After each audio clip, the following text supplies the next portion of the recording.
जय हिंद स्टूडेंट। जैसा कि हमारा मॉक टेस्ट का प्रैक्टिस सेट चल रहा था इसमें प्रिडिक्टेड थ्योरी का, तो उसी को कंटिन्यू करते हैं। और देखिए हमारा ये आज चलेंगे हम इलेक्ट्रोड और गैस काटना, मतलब इलेक्ट्रोड एंड गैस कटिंग के बारे में हम समझेंगे और इसको एक एक सॉल्यूशन डिफाइन करेंगे। तो देखिए पहला क्वेश्चन है कि आर्क वेल्डिंग में 1/16 इलेक्ट्रोड के लिए एम्पियर रेंज क्या है।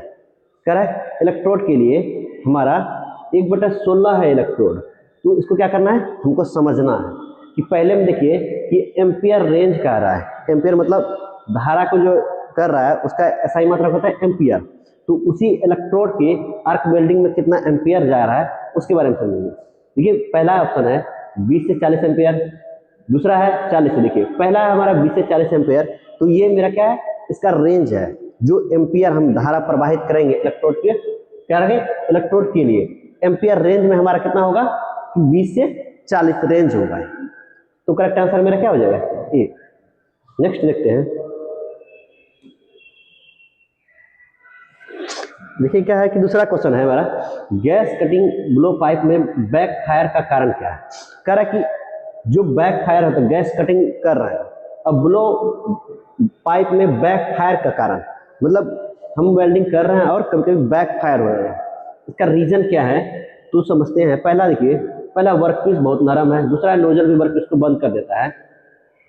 थोड़ा समझेंगे इसको कि नोजल भी वर्कपीस को बंद कर देता है। सी नंबर देखिए, नोजल वर्कपीस को बहुत दूर कर देता है।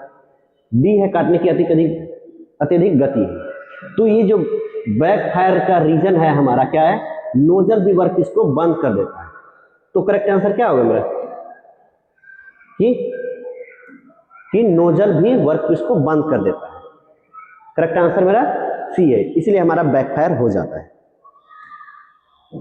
देखिए तीसरा नंबर क्वेश्चन है, इसमें देखिए क्या कह रहा है, कोटिंग फैक्टर में 1.6 से 2.2 वाले इलेक्ट्रोड का नाम क्या है। अब कह रहा है कि इसमें नाम क्या है। पहला देखते हैं कि हल्का लेपित, बी नंबर है मध्यम लेपित, सी है भारी लेपित, डी है अत्यधिक भारी लेपित। तो आपको समझना है क्वेश्चन क्या कह रहा है। जो इलेक्ट्रोड का जो हैविंग है उसमें कह रहा है कि जो इतना हमारा लिया हुआ है 1.6 लिया हुआ है, कितना 1.6 टू 2.2, यह किस तरह का है, भारी लोड है कि कम लोड है। तो इसमें क्या है, देखिए इस तरह का रेंज रहेगा तो हमारा क्या होगा कि भारी लोड कहलाएगा। अगर इन दोनों के बीच में रहेगा क्या होगा, हैवी कोटेड रहेगा। तो करेक्ट आंसर मेरा सी है। नेक्स्ट देखते हैं। 4 नंबर में कि वेल्डिंग में कौन सा आंतरिक दोष नग्न आंखों के लिए अदृश्य है।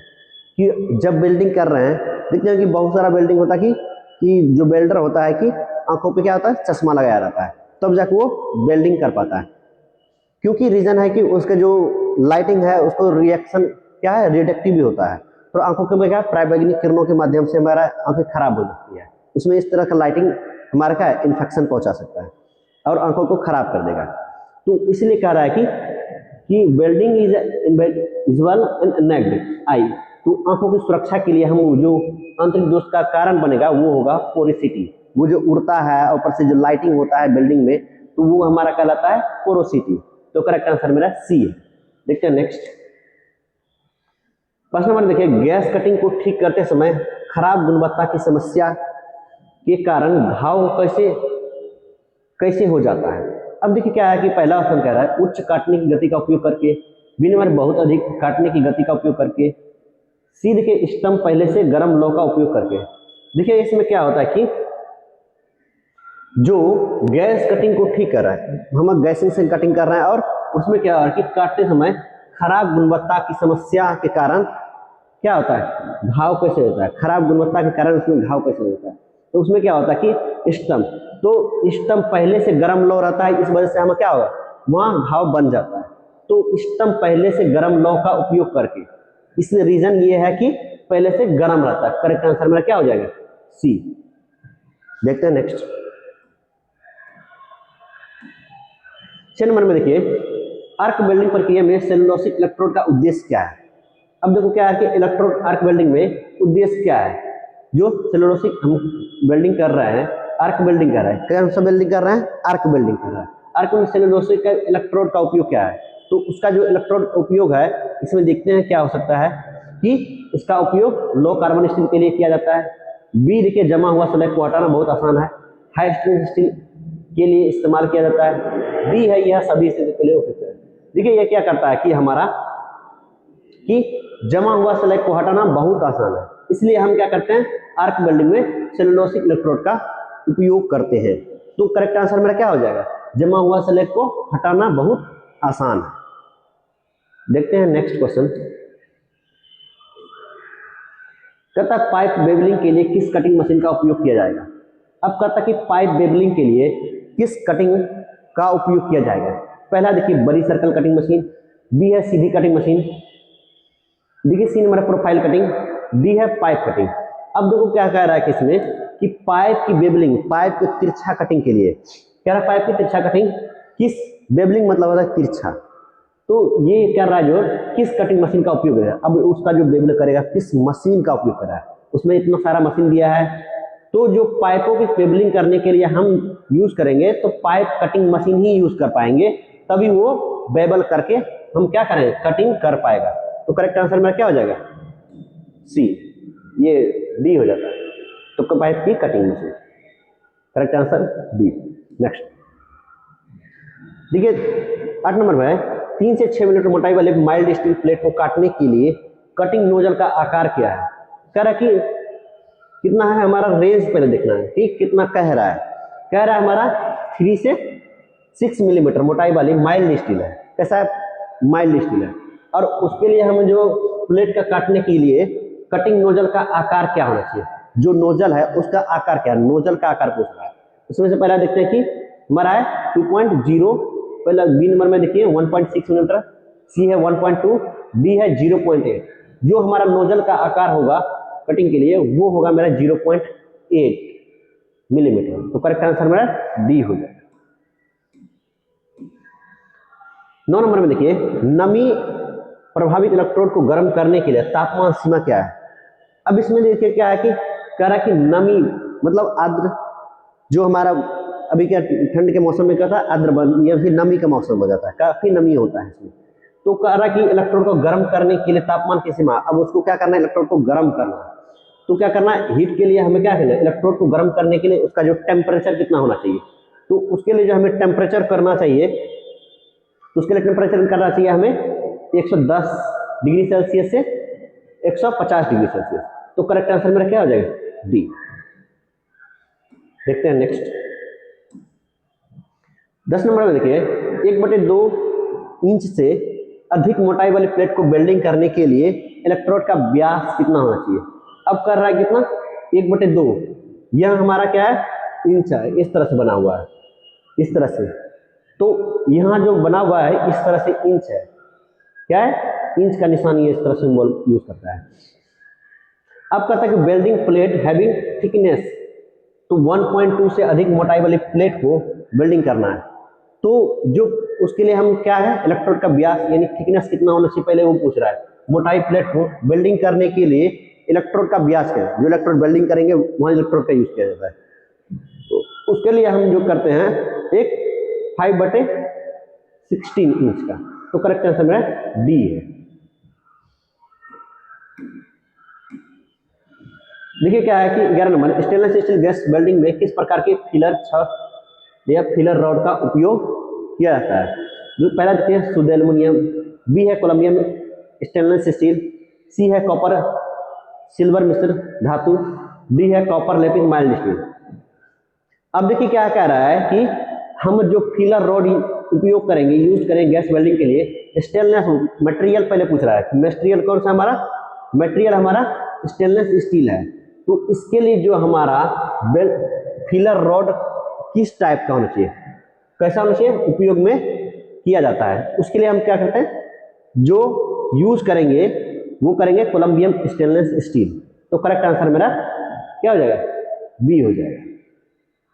नेक्स्ट देखते हैं वेल्डिंग करते समय सिलेंडर की चाबियों को सिलेंडर से क्यों नहीं हटाया जाता है।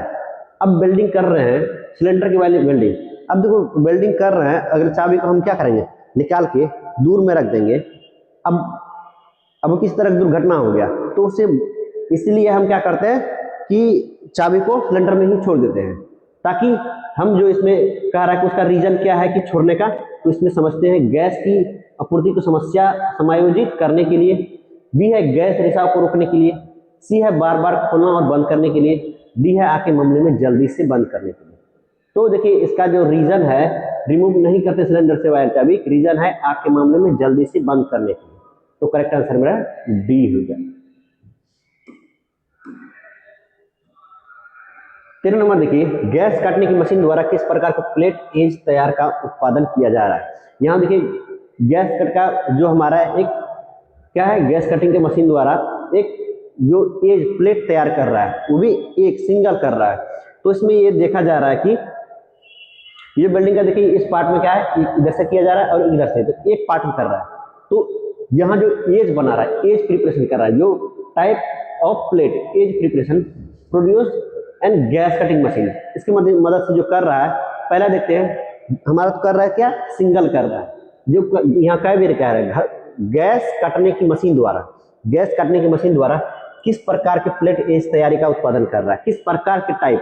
तो यहाँ देखिए एक टाइप का हो रहा है, इधर से भी कर रहा है, इधर से अगर इस पार्ट को निकाल देगा तो ये सिंगल, यहाँ बीच में आ रहा है खाली स्थान पड़ा हुआ है, तो इससे हम समझ जाएंगे सिंगल कर रहा है। तो डबल लेवल एकल आदेश, देखिए जर चेहरे के साथ एकल बेबल, तो सिंगल क्या है, एक कर रहा है, तो क्या करना चाहिए सिंगल। तो यहाँ single bevel with root face, तो करेक्ट आंसर मेरा क्या है, सी होना चाहिए, सिंगल। यहाँ चेहरे के साथ डबल नहीं कर रहा है, सिंगल कर रहा है। यहाँ फेस में आप इमेज को देख के भी समझ सकते हैं, तो करेक्ट आंसर मेरा सी। 14 देखिए, निर्माण के लिए किसी भी आकार काटने के लिए किस गैस कटिंग मशीन का उपयोग है। अब कहता है निर्माण कर रहा है, निर्माण करना मतलब किस तरह से निर्माण कर रहा है, कौन सा मशीन का यूज कर रहा है। इसमें से पहला देखिए, अब निर्माण करने के लिए हम जो निर्माण के लिए कई सारा आकार होता है, टाइप होता है। अब यहाँ कह रहा है कि काटने के लिए गैस कटिंग मशीन किस टाइप का यूज करेंगे। तो पहला है पाइप काटने की मशीन, बी है सर्कल काटने की मशीन, देखिए सी पोर्टेबल काटने की मशीन, डी है प्रोफाइल काटने की। जैसे हमारा कह देगा क्वेश्चन को समझना है निर्माण के लिए या फिर आकार के लिए, यहाँ इसी में आंसर भी छुपा रहता है। जैसे आकार कहेगा तो आकार मतलब होता है कि शेप किस तरह शेप होता है, प्रोफाइल, शेप को कहा जाता है ना प्रोफाइल। तो प्रोफाइल से ही हम समझिए आकार समझ लेंगे। अगर यहाँ हमें आपको क्वेश्चन समझना है पहले, तब जाकर आंसर करना है। तो शेप आकार बनाने के लिए किस कटिंग मशीन का उपयोग किया जाएगा, तो यहाँ जो यूज करेंगे हम आकार या प्रोफाइल, आकार से समझ जाएंगे प्रोफाइल। तो करेक्ट आंसर मेरा डी हो जाएगा, प्रोफाइल काटने की मशीन। 15 देखिए, कटिंग टॉर्च में एक्स चिन्हित भाग का नाम क्या है। अब देखिए यहाँ समझना है कि इसमें एक्स चिन्हित भाग का नाम क्या है। तो इस तरह से हमारा क्या है, मशीन बना हुआ है। इसमें देखिए क्या है, एक्स से चिन्हित भाग, यहाँ हमारा यहाँ भी देखिए एक तरह से क्रॉस बना हुआ है यहाँ भी, लेकिन एक्स निर्धारित यहाँ किया गया। एसिटिलीन बल्ब पहला में, दूसरे में ऑक्सीजन बल्ब, सीधे ऑक्सीजन पाइप, डी है ऑक्सीजन का स्तर। ये जो कर रहा है यहाँ जो निर्धारित करेगा ये ऑक्सीजन, ये एसिटिलीन बल्ब का साइन हमारा है। इसलिए इस जगह क्या है, एसिटिलीन मतलब सिलेंडर का यहाँ एक नोजल है, इस वजह से हमारा क्या है, एसिटिलीन बल्ब एक्स से निर्धारित कर रहा है। 16 नंबर देखते हैं, वह कौन सा उपाय है जो पानी के नीचे वेल्डिंग प्रक्रिया में डुबोए जाने पर इलेक्ट्रोड का फ्लक्स बचने और संरक्षित करने में मदद करता है। पहला है निकल प्लेटिंग, बी नंबर है लाक पॉलिश करना, सी है क्रोम प्लेटिंग, डी है तांबे पॉलिश करना। देखिए इसको बचाने के लिए जो हम करते हैं, इलेक्ट्रोड के फ्लक्स बचाने के लिए संरक्षण में, और पानी के नीचे जो डुबाएंगे वो लाक पॉलिश का यूज करेंगे। क्या करेंगे, लाक पॉलिश का यूज करेंगे। तभी हम क्या करेंगे कि जो पानी के नीचे जो वेल्डिंग प्रक्रिया काम करते हैं, क्या करते हैं, पानी के नीचे प्रक्रिया डुबोए जाने वाले इलेक्ट्रोड को फ्लक्स से बचाने का काम करता है कौन, लाक बॉक्स। तो करेक्ट आंसर मेरा बी हो जाए। 17 सभी वेल्डिंग स्थितियों में वेल्ड करने के लिए किस इलेक्ट्रोड का उपयोग किया जाता है। तो जनरली सभी, ऑल। तो पहला देखिए लोहा पाउडर इलेक्ट्रोड, बी है इलेक्ट्रोड काटना और मापना, सी देखिए गहरी पेंट वाले इलेक्ट्रोड, सी है कम हाइड्रोजन इलेक्ट्रोड। देखिए जनरली सभी के लिए जो यूज करेंगे, कहता है electrode use to weld welding position.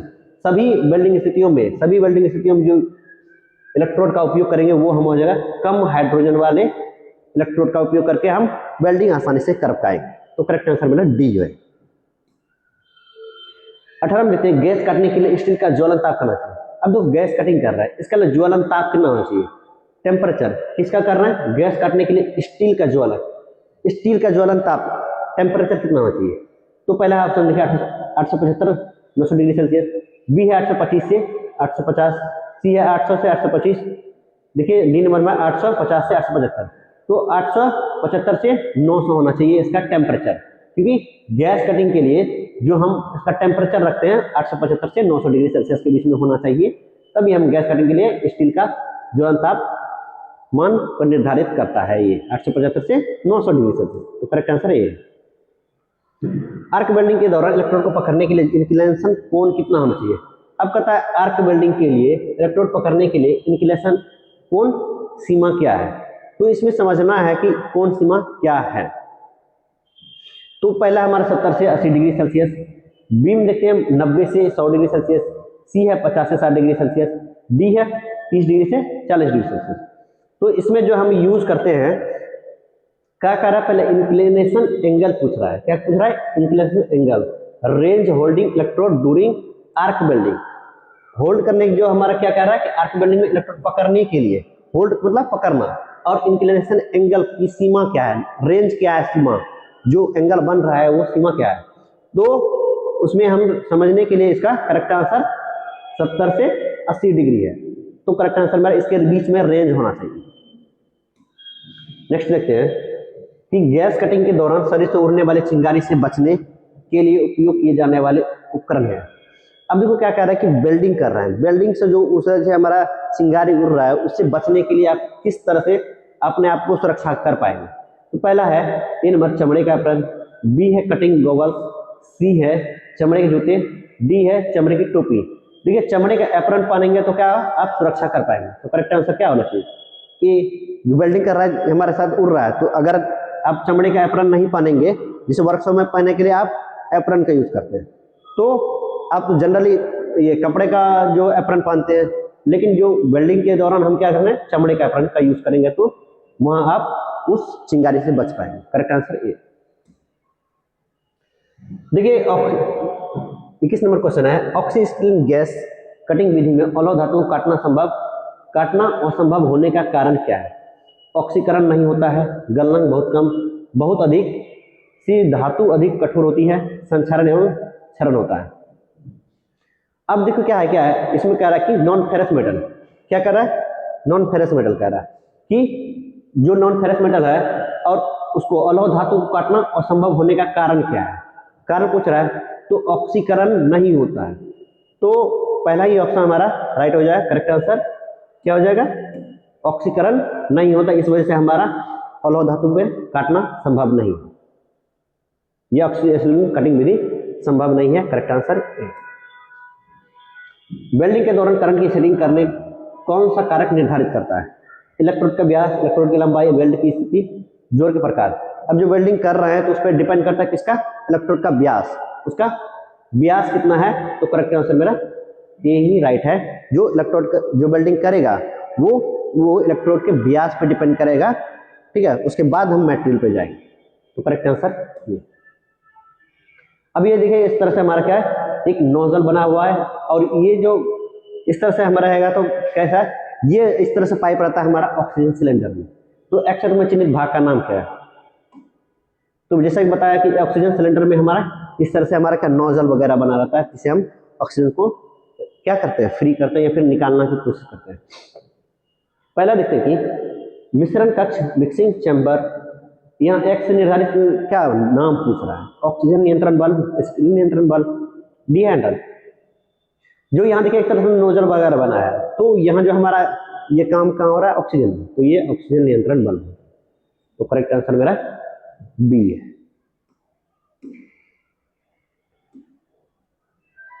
चौबीस नंबर है, माइल्ड स्टील की वेल्डिंग के लिए किस प्रकार के इलेक्ट्रोड का उपयोग करेंगे, मध्यम लेपित वोटाइल एमएस इलेक्ट्रोड, कोलम्बियम आधारित स्टेनलेस स्थिर स्टेनलेस स्टील इलेक्ट्रोड, भारी लेपित निम्न हाइड्रोजन एमएस इलेक्ट्रोड, भारी लेपित कांस्य इलेक्ट्रोड। अब देखिए हम इसमें समझने की कोशिश करेंगे कि माइल्ड स्टील की बात कर रहा है और वेल्डिंग के लिए किस प्रकार के इलेक्ट्रोड करें। माइल्ड स्टील के लिए हम किस प्रकार का इलेक्ट्रोड का उपयोग करेंगे। तो जैसे जैसे पूछा गया मटेरियल के बारे में पूछ रहा है, तो ध्यान देना है कि मटेरियल के बारे में ही समझेंगे कि उसके लिए जो इलेक्ट्रोड का सुटेबल होना चाहिए वो मटेरियल पे भी काम करता है। जब वेल्डिंग करेंगे, जब वेल्डिंग कर रहा था कहाँ इलेक्ट्रोड के बेस से कम कर रहा है, लेकिन यहाँ मटेरियल पे की बात पूछा जाए तो वहाँ भी हमारा अलग अलग है। तो वहाँ जो यूज करेंगे हम माध्यम लेपित रूटाइल एमएस इलेक्ट्रोड का। तो करेक्ट आंसर मेरा है ए। ऑक्सीजन सिलेंडर का रंग कैसा है? देखिए ऑक्सीजन सिलेंडर के पूछ रहा है तो ऑक्सीजन सिलेंडर पहला है मैरून, बी है काला, सी है नीला, डी है लाल। तो ऑक्सीजन सिलेंडर का सभी को पता होगा, ऑक्सीजन सिलेंडर जो हॉस्पिटल में दिया जाता है तो वो ब्लैक कलर का होता है, ठीक है। और इसी का यूज करके हम ऑक्सीजन का पूर्ति करते हैं। तो करेक्ट आंसर मेरा बी है। तो इस तरह से क्या करना है, आपको एक एक करके पढ़ना है, उसके बारे में समझना है और कंटिन्यू प्रैक्टिस करना है इसका, ठीक है। पहले थ्योरी पढ़ेंगे, उसका नोट्स बनाएंगे और कंटिन्यू से प्रैक्टिस करेंगे तो आप अच्छा स्कोर कर पाएंगे। तो जो लोग सब्सक्राइब नहीं किए हैं चैनल को सब्सक्राइब कर लेंगे और लाइक करेंगे और दोस्तों के साथ शेयर करेंगे। Thank you.